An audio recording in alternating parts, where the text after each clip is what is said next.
Hey, what is up everyone, and welcome back to another Animous build. And in this build we're going to be reviewing, unboxing, and building the DABAN 8801 ZETA Fighter. Let's get right to it.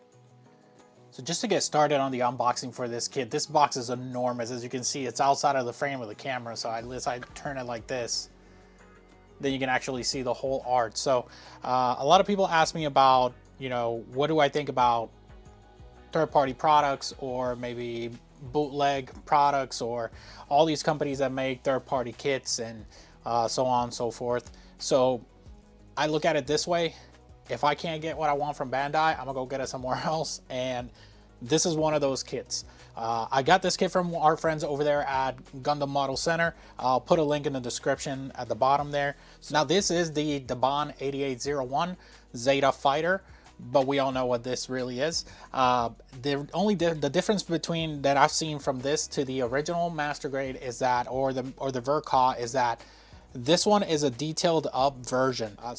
Just looking at the box has beautiful boxed art with all the details for the kit itself.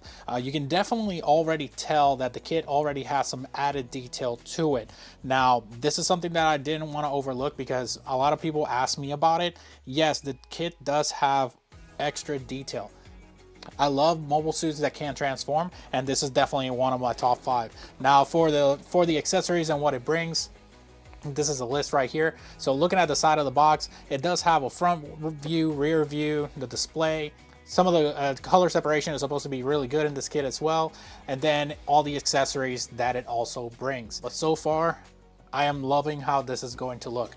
Now, standard for all the DABAN kits, you'll see the box art for the mobile suit itself, and then so on and so forth.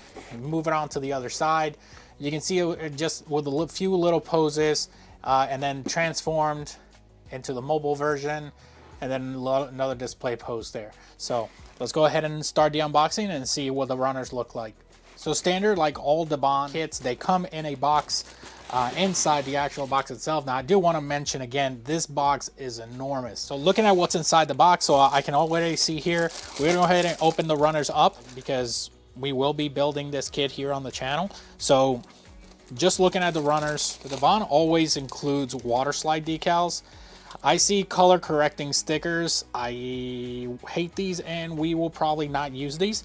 Definitely love water slide decals instead of normal decals. I feel like there's a company out there that should be taking notes on providing water slide decals with the majority of their kits. Especially with like perfect grades and stuff. Just looking at the box itself, so the beams themselves, I'm gonna, like I mentioned before, I'm always gonna be completely honest with my reviews. I am not liking these beam effects. If you take a look at the beam effects itself, it does have bubbling on the inside. It looks just, this is a third-party kit, so it is to be expected that we will have some imperfections. However, I will not hide anything from my viewers. So for those of you that are looking into getting a kit like this, just keep in mind that you gotta take it with a grain of salt because sometimes it won't look like it. I am not going to use beam effects whatsoever, so it's not really a loss for me. But for some of you that like to pose with like beam effects and all that, then it might be a problem for you.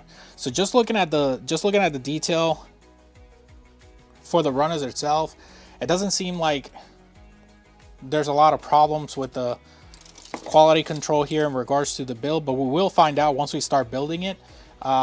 Just keep a look, just to keep it clear, some kits when you buy them, when they are third party, you're going to have fitment issues with parts which will require a little bit extra work, a little bit extra love for you to be able to work with them. Don't be scared away because of that. Working with kits that require a little bit more work just make you a better builder. Don't get stressed out. Don't say, oh, well, if I got to do too much, I'm not going to get it, because you're missing out on the experience of being able to work on kits that, will require a little bit more level of skill to build than just a regular Bandai kit. So just looking at the runners, I can see here that this is looking like inner frame. Just set it to the side. Let's take a look at other runners here. Now this is something that I don't like to hide. So you see, I love when stuff like this happens in my videos because you can actually point it out. So the runners here are not broken, guys, all right? They're not broken, they're just loose. So you just gotta press them together. And this is actually very convenient because you could just separate the runners by codes. See how it says A, and you just leave it like that. Just separate them and leave them like that. I'm actually surprised at the level of detail on this kit. Definitely a level up from the original Master Grade. So let's just keep going. Go ahead and get these runners out of the box and see where it goes. Now this is a nice stand. I wish all kits came with stands like this, because these stands are already great and customizable, so you can add stuff to them. So I'm always in love with these stands like this. So this is a plus for me. This is already a win for me. Uh-oh, I already see some things I don't like. I don't like polycaps. Uh-oh. All right, well, guess we'll find out where these go. So here you have the DABAN 8801 manual. I'm probably going to go ahead and inspect to make sure that all the runners are here, and then go from there. Just by looking at the runners themselves, the runners do have a lot of detail and added detail to them. My only concern with this is that I did see some details that might need some rescribing if I want the panel line to actually grab onto those curvatures. All right, so just looking at the manual itself, it's very simplified. I don't see any mistakes whatsoever so far. So just like a normal Master Grade kit, you'll see that everything is in detail. It'll have where you put your stickers on, all the sticker placement and all that stuff. Like I said, we will not, I probably will not be using those stickers if we're ending up going to, you know, paint this kit. So we'll go from there. Sometimes the third-party companies will have the manual online or something, and then it's super hard to acquire. So I'm actually glad that DABAN includes theirs in the box. I love the fact that they show you the transformation manual, and they have a manual for the actual base itself. So that's actually great. Now that we have the runners out on the table, I did take a look at all the runners to make sure that there weren't any imperfections or anything like that. I might still clean some of the parts while I'm building it, just to make sure that there's no residue or anything on them. Like I mentioned before, some parts look like they might require a little bit extra love when it comes to rescribing some lines, so that way we can get the panel lining in there. But so far, what I'm looking at, it looks really good. Some pieces, like for example, like right here, you'll see that this side is very defined, but on this side it might need some rescribing. That's just minimal stuff added for the extra detail. I want to give a huge shout out to Gundam Model Center, who sent this kit to the channel so we can go ahead and give it a full review. Now, when I'm reviewing kits or snap builds from mobile suits or kits, I like to make sure that I leave it as raw as I can. For example, for this kit, we didn't panel line the kit. We didn't top coat it, and the reason being that I am one of the people that like to top coat, panel line, apply decals, and then top final coat. And I can't really show you if the kits have any defects or anything like that if I fix it all beforehand. Now I know that I could go ahead and record it, but then this would make it into maybe a 40-50 minute video. Nobody wants to watch that. So first things first, I want to give a huge shout out again to Gundam Model Center. I'll leave a link in the description, so in case you guys are interested in getting a kit like this, that you could go ahead and hit them up. They are my go-to when it comes to third-party kits, to include also DABAN and other companies that make Gundam-related products. So just keep a lookout for that. Now, for the tools that I actually had in this build, when you're building a third-party kit or a bootleg kit from one of these companies, sometimes you're going to need some tools or additional tools that are not your normal just nippers and files, right? So one thing that I always want to remember is that I always keep a brush, so I can brush up any dust from sanding for whenever I have to sand pegs or drill out pegs or anything like that, which brings us to the next tool. So I always have drill bits here just in case I have to drill out holes, or if I have to make space inside the polycaps or anything like that, so I can make sure that that peg fits there snug, right? So the other thing you're going to need is going to be either a glass file or sanding sponges or whatever it is that your choice is. Part separator, and the reason why I have a part separator here is because sometimes with third-party kits, you'll have parts that will fit really tight. Please do not force the parts in there. When you force a part in there, and if it's a part that's normally articulated, you might stress it or break it. So keep a lookout for that. If you see that it's gonna fit, it's super tight, and you're like pressing that plastic in there, just don't do it. Just back out, separate it with your part separator, try to sand it down a little bit, go from there. Next thing you're going to need is going to be your hobby knife. The reason why you're going to need your hobby knife is because some of these parts will have excess plastic. And the best example I can give you right now is this part right here for the stand. As you can see, it has like excess plastic from the mold. So it's easy to just grab your hobby knife and then just glide it on the part and then just take it out. You can also use your sandpaper for that or sanding stick, but I usually try to use my hobby knife for that. So this is the next tool you're going to need. Of course, you're going also to need your single bladed nippers or normal nippers. Now I have these are the ones I got from Hobbytown. I've been using them lately and then these are the Hobby Meal single bladed nippers. Now my final thought after I've been doing this kit on these nippers is that they're really good. Like I mentioned before, I feel that most of these companies use the same manufacturer to make their nippers. It's just a matter of preference on brands, right? And the next one is optional because it's not something that you would normally have while you're building a third-party kit, but it's always good to have a little bit of glue, all right, or cement. You can use regular cement or you can use thin cement. I usually use the Tamiya ones because I use it on model airplanes and they haven't failed me yet.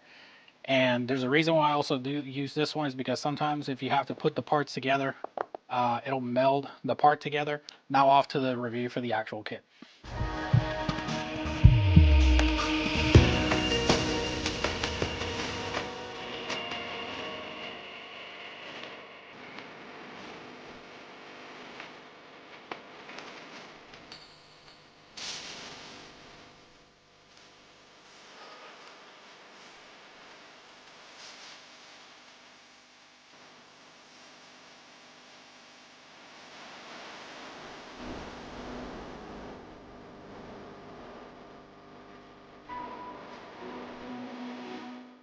Now, the first thing I wanted to do was make sure that I compared the size. Now, a lot of you asked me about the kit and how it, compares in size to like maybe a high grade. So I do have a real grade right here, which I'm preparing for a friend. So you all remember this Zaku? This Zaku is the one we built here on the channel. So this kit will be going out to a friend of mine. So hopefully we can go ahead and get that prepared for him. I'm still waiting on some material so I can finish building the base and then go from there. Now, for the size comparison, if you grab them side by side, this is going to be the difference between the 1/100 and a 1/44 scale. Build quality itself. While I was building this kit, I did encounter some issues when it came to fitment and maybe some parts that didn't meld in well with each other. That is all part of third-party kits. You always run into that situation where that can happen. At that point, well, you're gonna have to make the best of it. Try to make sure that you sand down pegs and make it fit as best as you can. So best example I can give you right now is the fact that we have a part of the weapon that even though I try to sand it as much as I can, I'm going to have to apply a little bit of heat to make sure that this sticks together. Either that or just put cement on it, hold it for a little while, and then it'll be good to go. Aside from that, on the weapons, I didn't experience any other fitment issues. Everything's just snug and tight, so I didn't have any problems there. Now, one thing that I wanted to talk about this kit is that this kit is a kit that transforms, right? I am currently not going to try and transform it because the one time that I tried to transform it, it actually kind of fell apart on me.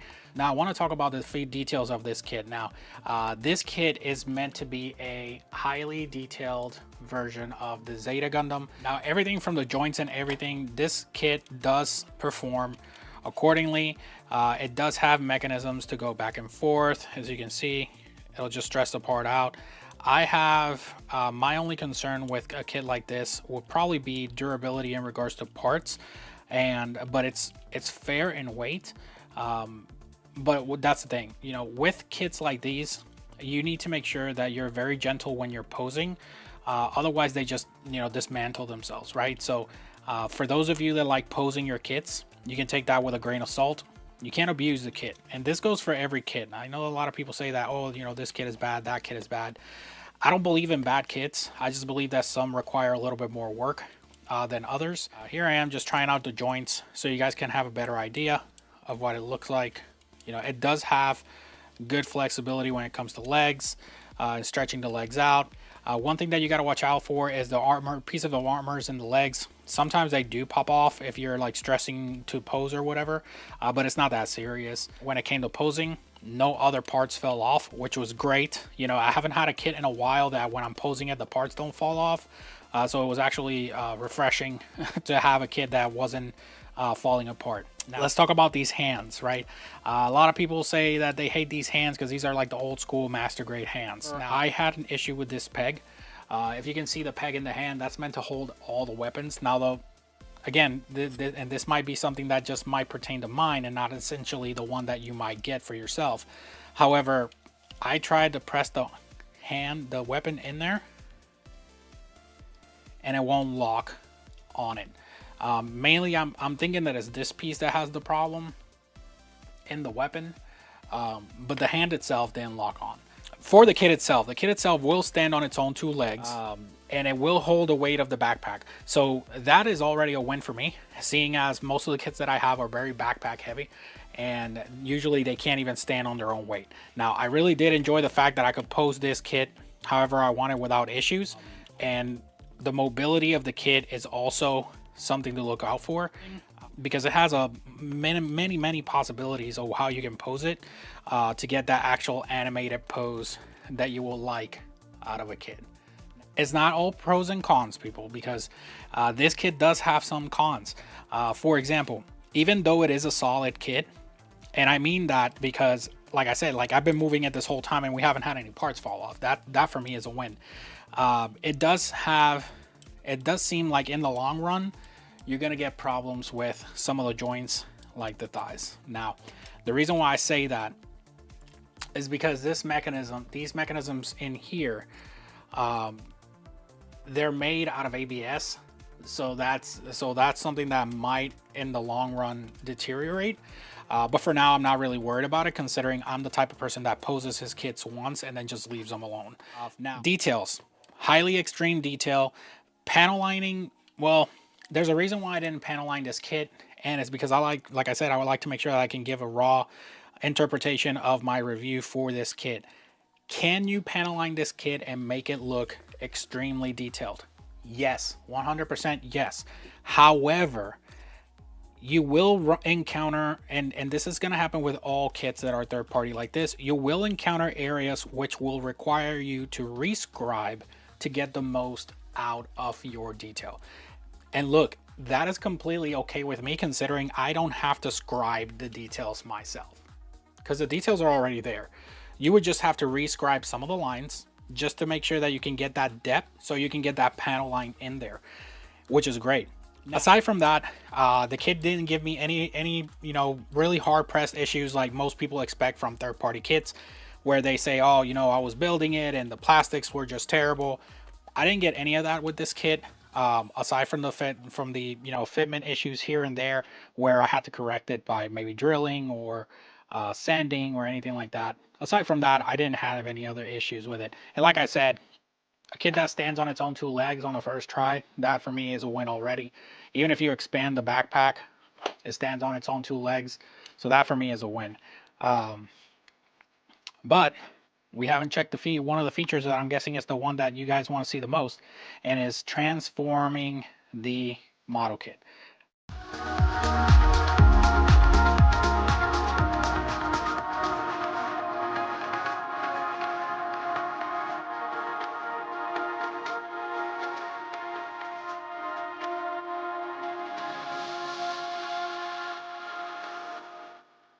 All right, so welcome back. So now that you saw how it would look like with the airship, I have to say that for me, for example, that for me is a no-go. Yes, it would look nice if you pose it and you put it on the stand and you leave it alone. But if you have to, for example, I'm gonna give you the big example right now.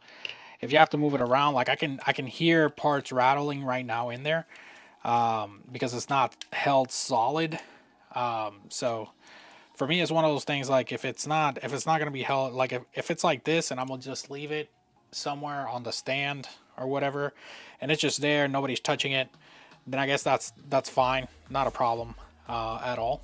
But if I had to choose between leaving it like this or posing it like this or posing it as a mobile suit, it's a lot more solid posing it as a mobile suit than it is an airship. However, I do want to bring your attention to how big this is. It looks insane, right? So let's go ahead and set it to the side. Let me go ahead and take the weapon off. I will go ahead and revert it back to its mobile suit form, just so I can go ahead and pose it. But I'm not going to do that now. I'll do that later at some point. Now the weapons themselves. For the weapons themselves, they're enormous actually. One thing that I really liked about this kit is that it allows you, because of its scribing and extra details, it allows you to panel line or add color wherever you will like. That's something that I really liked that they added to this kit. Now for the pilots, it does bring the pilot. It brings a pilot inside the suit, which is inside the cabin right there, and then it brings just a standalone, and also brings a guide miniature, so that's pretty legit. It's pretty nice. I'm guessing you could place it on the stand, which we'll talk about in a minute. One thing that they want to talk about is that this kit brings water slide decals. I love water slide decals, so it does bring a full sheet of water slide decals, and there's a reason why I didn't put the water slide decals on, because I do plan on painting this kit in the future. Yeah, you'll see it getting painted here in the channel in the future, because one thing that I can't stand is color correcting detail stickers. You have to take it with a grain of salt, because there are parts of the kit that need a little bit more love or work to get them to work however you want. Now I do want to talk about the crown, what I believe is a crown jewel of this kit, and it's this. We need more kits that come with bases like these. I love it. It does have a little bit of storage underneath here for parts and extra parts for the base itself. Now the base itself does move, so you can set it wherever you would like. It does have this stand, but please keep in mind that this is very hard plastic, so just be very gentle when you're trying to take it apart. Stressing these parts a lot will damage it. And then you can go and stand your mobile suit right there. You want to give them an action pose, you can do that as well, right? Then you just set it to the side, elevate it like that. How I had and will go ahead and pose mine is that I went ahead and took this section and I raised it up. I have this mini adapter here, which is to grab to the front of the mobile suit, and it'll underlap in between, so you can just sit it from front to back, and it'll hold the mobile suit right there without any issues. It's not going anywhere, which is great. Then go ahead and set this part right here at the bottom, just so it's good. I love that they have this, and I don't know, I'm not too sure if the Verka has a base, but I love that DABAN did this. I definitely love that. But one thing that I did want to mention for this kit right now, I believe this kit is around $25, maybe $30 or so with shipping, right? Within the US, of course. I can say that this is definitely a kit to have. If you're building it, like for the price point, it is an excellent kit. And aside from that, you know, having to rescribe and doing a little bit extra work just to get the kit to where you want to be, I'm gonna be completely honest with you. If you are a model builder, you shouldn't have any problems with having to put a little bit extra work with your kits, because we already do that anyway. Now, as far as somebody that might be looking into like maybe fitment issues or anything like that, look, third-party kits will always have, or bootleg kits will always have issues with fitment, whether it's just one piece or two pieces or the whole kit. It's always going to happen, so just take it with a grain of salt. I love this kit. It's the first time. I'm usually not a big fan of ZETA. However, this is the first time I build a ZETA. So this is the 2.0 master grade version detailed up. But I really did enjoy this build. Overall, it was a nice paced, fun experience building it. Can I recommend this kit? Yes. The kit does need work. It does need work. You can't just, and I can hear the parts rattling. See, I had a part just fell off of it. The kit does need work. However, it is a good kit to build, and that extreme detail and the price point definitely make it worth it. Overall, It was a nice building experience, very different change of pace. I like the challenge, and I like putting in a little bit extra work in the kit. So and that's why I didn't panel line or put the decals on, because this kit is definitely going to get painted in the future, so I don't want to ruin it by doing that. Just keep a lookout for the next video. We will be getting other third-party kits like this to review them on the channel and build them on the channel, so keep a lookout for that. Thank you so much for watching, and I'll see you guys next time.